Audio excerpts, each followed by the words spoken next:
Hey guys, in today's video we're going to be, we're still in 4.1 talking about inverse variations. Yesterday we talked about how to identify if a table is an inverse variation or not, and we also used the inverse variation equation. We're still talking about inverse in today's lesson because we're still in 4.1, but now we're actually going to be graphing the inverse, which I know you guys are a big fan of. Alright, so here we go.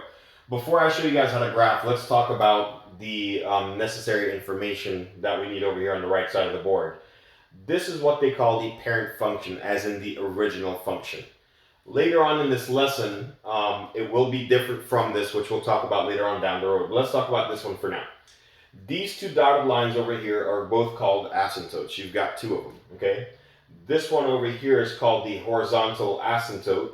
That is the line y equals 0. This dotted line over here that's going up and down, we call that the vertical asymptote, which is the line x equals 0. Now, what in the world are asymptotes? They're lines that get closer and closer to these two curves, but it will actually never ever touch that curve. So same thing over here.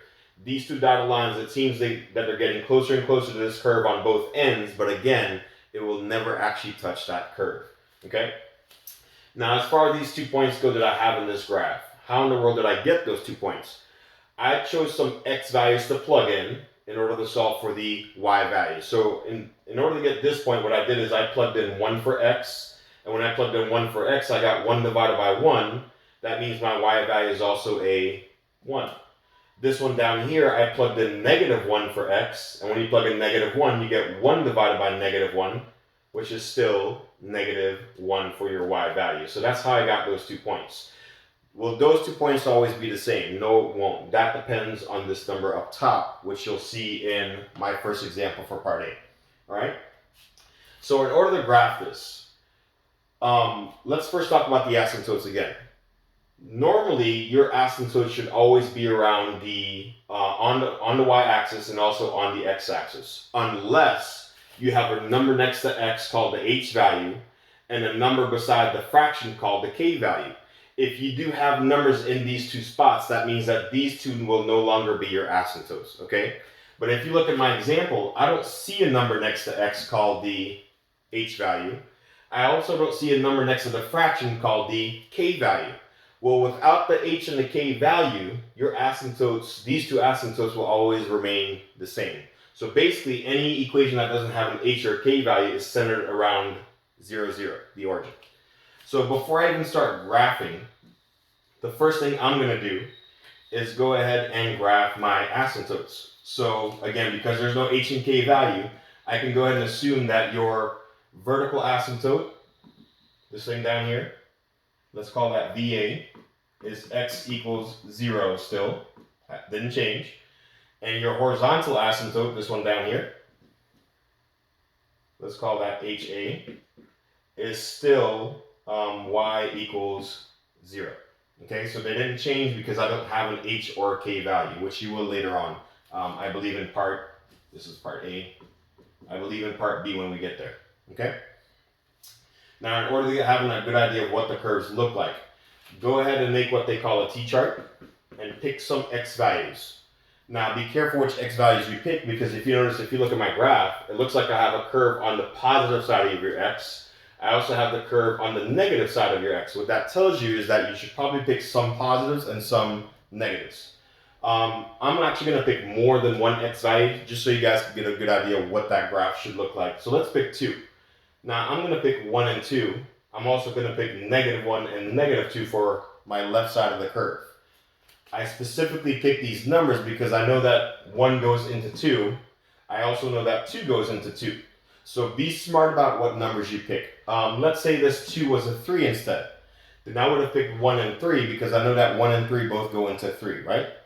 If it was the number 4, I could have picked numbers like 1, 2, and 4 because I know those 3 go into 4. So be smart about which x values you pick. All right, so here we go. Let's start with the positive ones first for my positive side of the curve. Plug in 1 into your equation. You have 2 divided by 1. That'll give you 2. Plug in 2 next. You have 2 divided by 2. That will give me 1. Now plug in negative 1. You have 2 divided by negative 1. That is a negative 2. Now plug in negative 2. So you have 2 divided by negative 2. That's a negative 1. All right, so let's plot the positive end of the curve, which is these two ordered pairs right here. So you have 1 comma 2. So right 1, up 2. You also have 2 comma 1. So right 2 and up 1. And you know it's supposed to be some sort of curve that gets closer and closer to that asymptote, but again, never actually touches. Now for this one down here, we're going to plug or go ahead and plot these 2 points. So we have -1, -2. We also have -2, -1. Again, connect those with a curve that gets closer and closer to those asymptotes, but never actually touches. So this is the graph of f of x equals 2 over x. Keep in mind that f of x is also y, so it technically says y equals 2 over x. There's one more thing we want to talk about before we move on to another example that looks pretty similar to this one. They also want you to mention what the domain is for this graph, and also the range, okay? The domain, and they write it in kind of a unique way. They write x cannot be 0. And also for your y, they write y cannot equal 0. Let me explain what this means. Your domain are your x values, correct? Your x values can be any number they want except for 0, because on this dotted line, those values are undefined, they don't exist. So any line on, or any number rather, on the dotted lines do not exist. So whenever it's the parent function, no h and no k value, your domain should always be x cannot equal 0. It can be anything else except for the number 0. Down here for your range, which are your y values, it says y can be anything out there except for the number 0 itself. So all reals except for 0.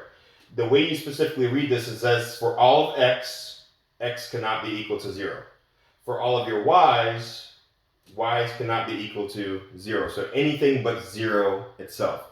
And that will always be the case when there's no h and no k value. Okay? So for the second one I'm going to do, no matter what the graph looks like, this should be the domain and range if we do it correctly. So let's go ahead and try another one out. That looks pretty similar to this, but I will go ahead and change that number. Now I'm going to do you guys a favor, because the book doesn't talk about what happens if you guys were to have a negative over here. But I'll go ahead and create one so you guys can see what happens to your curves. So let's call this one part B. And instead of a 2, let's do a -3 this time. Just to show you guys what happens when there's a negative in there. Because like I said, the book doesn't discuss negatives. Now, just like part A, the first thing I'm going to do is go ahead and graph the asymptotes. I notice I don't have a number next to x again, so that means I don't have an h. I also don't have a number besides the fraction, that means I also don't have a k value. No h and no k means that these two will automatically be your asymptotes. So you have one at x equals 0.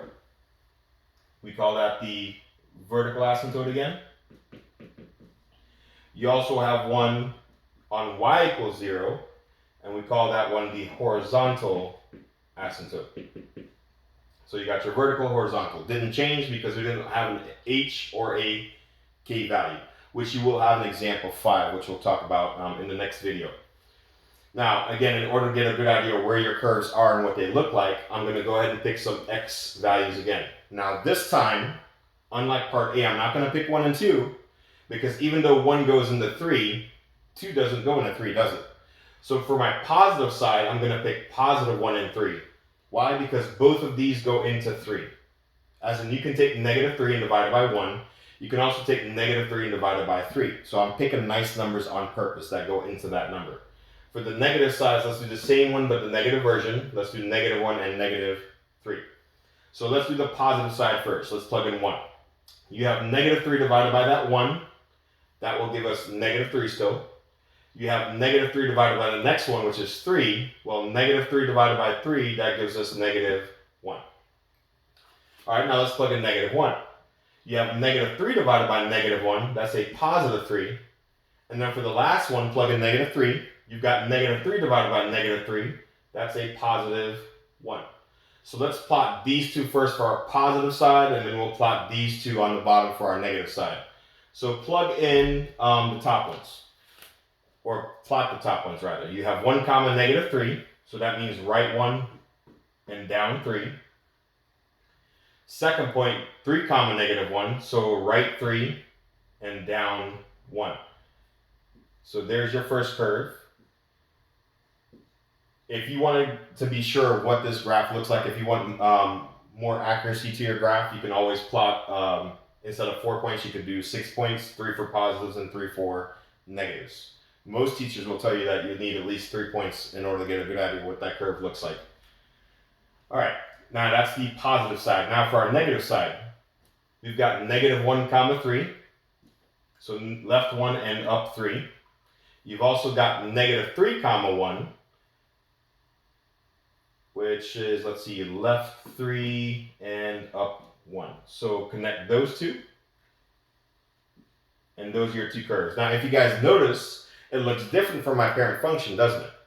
Instead of having two curves on the top right and the bottom left, they now flip directions. That's because this negative sign makes them flip on the other side of your x-axis. This one that was up top in your original one is now on the bottom side. This one that was on the bottom side is now on the top side. So if you know what you're doing, technically you should know where those curves are just based on that negative sign. So again, the book doesn't give you one of these, but I wanted to show you what that negative sign does. So the curves are still on the opposite end of your origin, but instead of being on the top right and bottom left, they're now on the top left and the bottom right. That is what that negative sign does. All right? So that's all we have for this example specifically. We'll see you guys in the next one, which does have an h and a k value.